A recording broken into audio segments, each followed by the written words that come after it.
This is the Spyderco Pattadese. The Pattadese, part of their ethnic series. Ethnic in this case is Italy, where it is made. This one doesn't say lion steel on it, meaning I don't think it's a lion steel design. That's Sal Glesser's designer's mark, maker's mark there. But I have to believe, because Spyderco's had their long-running collaboration with Lion Steel, this one is also made in Lion Steel's factory in Maggiano, Italy. I believe Fox Knives is also in Maggiano, so it could be them, but that would be unlikely. Anyway, made in Italy. Looks like an Italian Spyderco. Doesn't have the full crowning on everything of something like the Spy Opera, but there's some rounding of the edges here. And you've got tons, these are G10 scales. You got tons of rounding and contouring on these G10 scales. You've got crowning along the bottom here. This one is a liner lock. Let's just go across those scales quickly. You know, there's a nice chamfer and then contouring over everything, even a little extra chamfer there, a little extra chamfer there, tons of liner lock access. Really, really smooth action. Like just like oil on glass action. The whole way open and closed. And some of the ratios on this are fantastic. This is a 3.22 inch blade and it weighs 2.7 ounces. And part of the reason you'll see when you look here, this is 98 thousandths thick. So this is a very thin blade. Compare that to even something like your Andela here, and it's hard to tell, but it's even a little thinner in the blade stock than the Andela. And so what is there to like and what is there to dislike about this very interesting little knife? So first off, it's a liner lock. It's unusual for Spyderco to make liner locks. They don't do a lot of them. And I'm going to hold this up more because it doesn't like to sit flat on the table because of how proud that pocket clip is, which we'll get back to.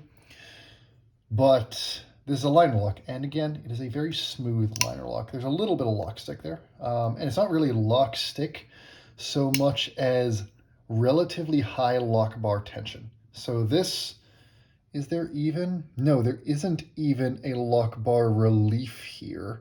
So it's just, it takes quite a push. And even once I push that over, the lock bar's pushing back on me a lot when I push that over.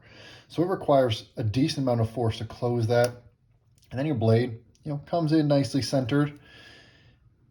Great access to the Spyderco, or to the Spidey hole here, just like there's great access to the lock bar.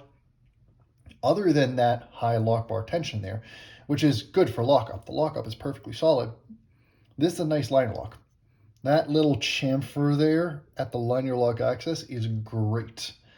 Yeah, just the action. The action is nice. It's secure. It works well. I wish Spyderco would do more liner locks, given how well they tend to execute on liner locks when they do them. Because it's a liner lock, not a frame lock, you have nothing to worry about, you know, affecting the lockup based on how you do or don't grip this side. It's just good. The other thing that's just good is these handle scales. You got a very neutral handle, but not, when you look more closely, it's not nearly as neutral as you'd think. This little kick in the back here nestles right where your hands tend to land, so it keeps your hand right in that spot, and you end up having your hand sort of contained between this little ricasso, I think is the term here, and this little kick in the back with a nice little swoop across there. It just fits nicely in the hand. Now, this ramp here is a little bit further back, you know, given where your hands tend to sit, it'd usually be a little bit further up for Spyderco models. I think that's just sort of the way that the handles, here, let me give an example. On a Sage here, my thumb tends to be pinching right above my pointer finger. I guess that's because of the choil, so they sort of sit right there.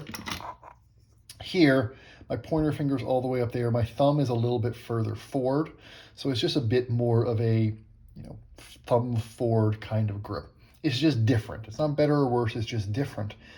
And because you've got this really, and you can choke up just like that, because you've got this really thin, delicate blade, you do have a lot of control. It's not nearly as tall as a lot of Spyderco blades, and so you can get very close to that edge. This is a great little knife for, you know, shaving grapes, cutting apples, a little whittling things, all sorts of little stuff that you would use a gentleman sort of knife for.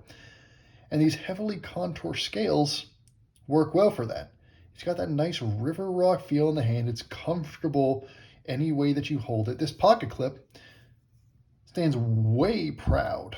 It looks like it would be a problem. But when I'm gripping it now, honestly, I know that it's there. And if I started to use this hard, I would notice it. But you're not using 198 thousandths blade stock hard.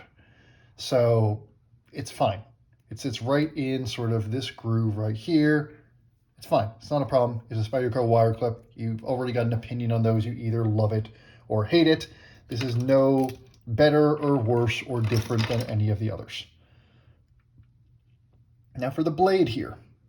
Again, thin blade stock, full flat grind, not as tall as most Spyderco blades. And it's in that M390. Now, I have not used this one as much as my Spy Opera, but I mentioned in my Spy Opera review, here, let me just hold this up. I mentioned in my Spy Opera review that one had a questionable heat treat, and that one got dull quite quickly. I have not used this one enough to experience that same dulling, but I will tell you, the factory edge, at least on this one, sucks.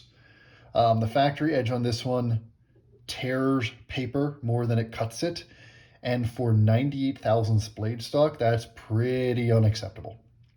So it basically became pretty clear not long after I got this that this one would not be a keeper, and it really does, just like the Spy Opera, come down to that blade. This is a great blade shape. It's kind of interesting in the way that this is not parallel to the handle. This actually swoops down and then comes back up. So if you're coming down into stuff, it's almost like a recurve in that you can get under here and drag down with the bottom of that belly. It's a really thoughtful blade shape. It's a really thoughtful design. Just like the Spy Opera, there's lots of crowning, there's lots of rounding. The lock bar access is great. This, even though it's not a choil, gives you plenty of space to pinch up. You got a nice long ramp, so if you do want to extend your reach a bit, you can. And it's got that same sort of very inoffensive vibe. Again, you have this knife here super unobtrusive in the pocket. Look at how that blade almost entirely folds up into the handle, which is atypical for a Spyderco. If you hang this in your pocket, compare this to a PM2, which is about the same blade length. If you look at it, this blade is not that much shorter than the PM2, but it is so much smaller as a knife. Obviously, you wouldn't use these for remotely the same task. This blade stock is almost twice as thick as this one, but you can see how much smaller in the pocket this one is. It's not even close. The blade to handle ratio is also very good in this one in a way that it isn't in the PM2. And by the way, on the back side, you can get to that blade if you're a lefty, or you can get to that Spidey hole if you're a lefty. The axis isn't great, but you can get there. So great handle design, great blade to handle ratio, great blade design. Move this out of the way. Now, I do not have as much experience with this one as the Spy Opera, but from my limited experience, the blade performance on this one, particularly the steel performance, has been lacking. And so it really comes back to the same conclusions I had with that one, which is this is an excellent design that is let down by that manufacturing. In fact, if I just get a piece of paper here, if you listen, you can hear how ragged that is. You should be able to hear that, and you certainly feel it. This does not cut through paper cleanly, which is insane for stock that thin.